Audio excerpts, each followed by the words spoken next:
So I think it's important for us to understand the difference when we start to talk about the connection between trauma and substance, because we are a field that continuously says these big people, places, and things. We understand the triggers. And oftentimes we tell somebody, you need to know your triggers in order for you to maintain your recovery. But the reality is that most people don't know their triggers. They're below their level of awareness. And so as we start to kind of talk about what they are, it's important for us to not just help somebody understand what the trigger could potentially be, but how do they recognize when they are triggered? So if we look at what SAMHSA has created, here's a trigger. It can be something that we know. It might be those big ticket items, the big people, places, and things. But when somebody is triggered, they're going to have an emotional or physical reaction. It can look like sadness. It can look like anger. It can look like anxiety or guilt or shame. These are naturally occurring in response to the trigger. At which point, somebody is going to engage in some level of an avoidant behavior. If you are an inpatient treatment facility, this is when a patient is going to try and leave treatment early. It might be when they stop showing up to your outpatient. It might be when they start thinking of using. It might be when they get loud or aggressive.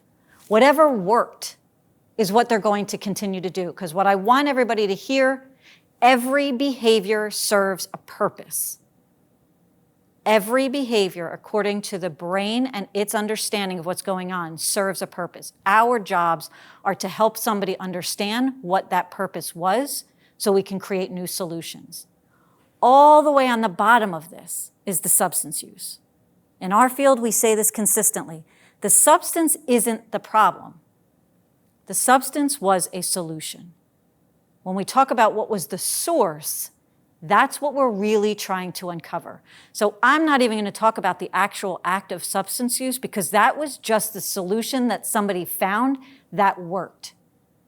To highlight the subtlety of how triggers can happen and why it's important that we don't focus in on telling somebody, you need to know all your triggers, because the reality is that not everybody's going to understand all their triggers. It's not possible because so many of them are going to be lower than their level of awareness.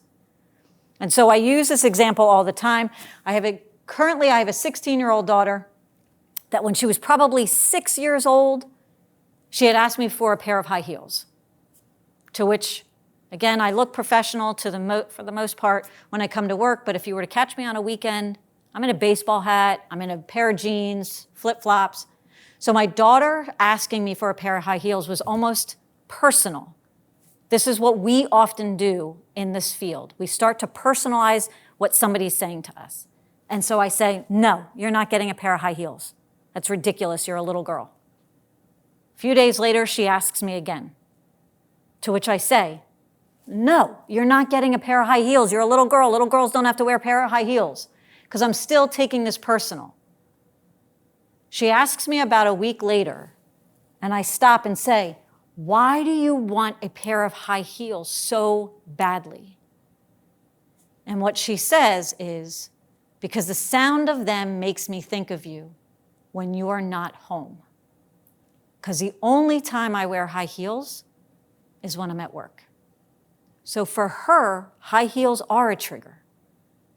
Except the emotional and physical reaction she has is that it makes her feel loved and connected, closer to me when I'm not home. So there's no avoidant response.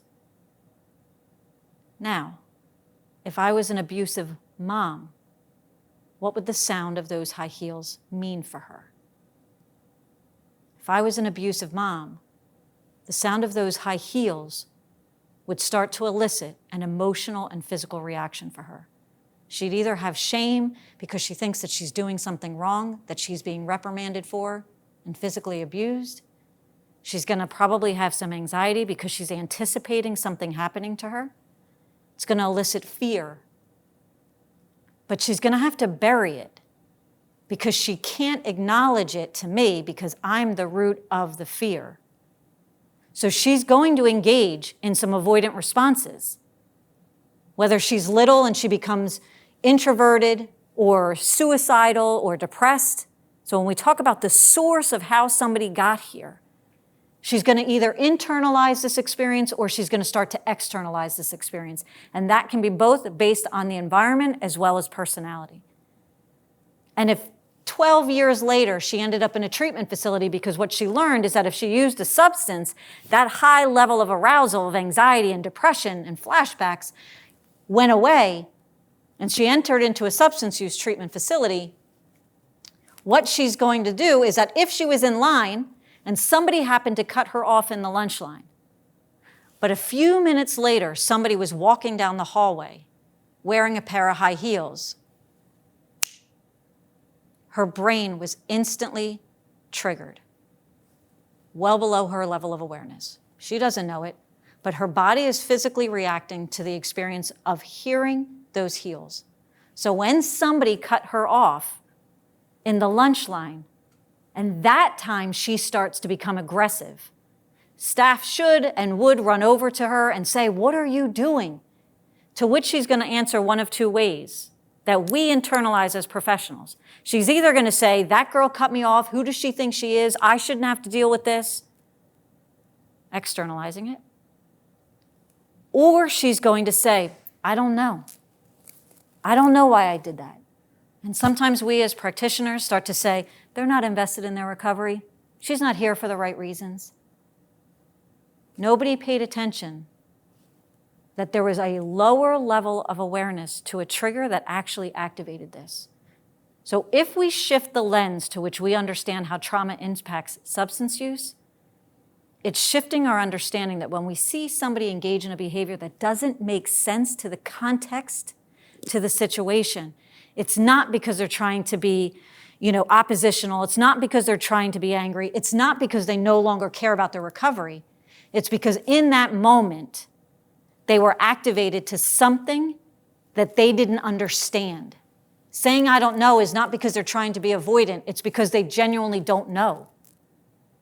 So the work of trauma in substance use is less about the story and more about helping somebody to become aware of the changes occurring to them, even if they don't know why. Because I've been a therapist for a lot of years. I would like to think that I'm a pretty good one. It's going to be really hard for me to get to somebody being able to understand the high heels. And even if I was able to say, "Do you think it was the high heels? I happened to notice that somebody was walking down the hallway at the same time." The likely response is, "What do you think? I'm crazy? The high heels?" No, that's not, because it doesn't make sense to the cortex. But in a triggered state, when we talk about the brain, it starts to make a lot of sense in the way that we begin to heal.